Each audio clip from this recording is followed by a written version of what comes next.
I love education. I love school. I love academics. I think that education is a good thing, but it needs to be done right. I have taught 12 years in the public school system, and I've taught 5.5 years in homeschooling. I've worked with kids since I was a kid. I love kids. I've fought for kids. I taught in public schools.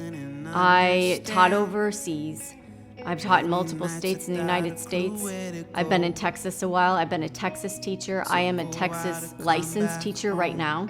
And probably the most important experience that has given me the ability to be a teacher is God blessed me with my own children. Education is not just academics, and that's what I love. I've taught so many kids that they just needed a mom. I was their mom. They needed a friend. I was their friend. They needed more discipline. I gave them structure, consistency. Some kids, they needed to be safe. They got to sleep in my classroom. I let them sleep. They wanted to eat. They were hungry. Education is important because God has given all kids intelligences.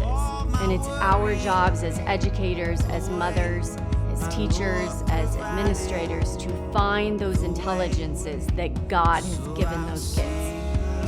It's not to shape and mold them and make them be something they're not.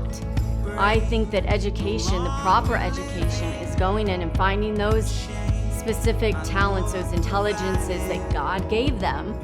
That's the key. God gives it to those children, and it's our job to find it and see what they're really good at.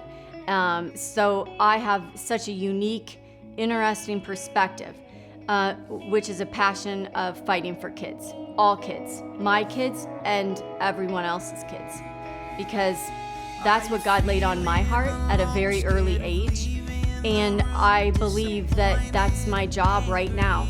I always have had a passion for what is going on everywhere in education because I love education. I want all kids to win. Excellence to me is not a grade. Excellence to me is following God. Excellence to me is doing the right thing when no one is watching. And excellence is really integrity. What are we here for? Why are we here? What are we doing? I don't want our youth growing up being zombies, growing up walking around with no direction. And I see some of the sadness around me, and I just want to go grab all the kids and hug them. It's people making a difference. It's not things making a difference. It's people. And at the end of the day, it is those men and women that have given their life up to educate and love on kids and teach them that make a difference. That gives hope, and that inspires kids. Curriculum does not inspire kids. My salvation, my strength, there ain't nothing compared to His holy love. Please get out and vote for me on May 4th. Check out voteleslie.com.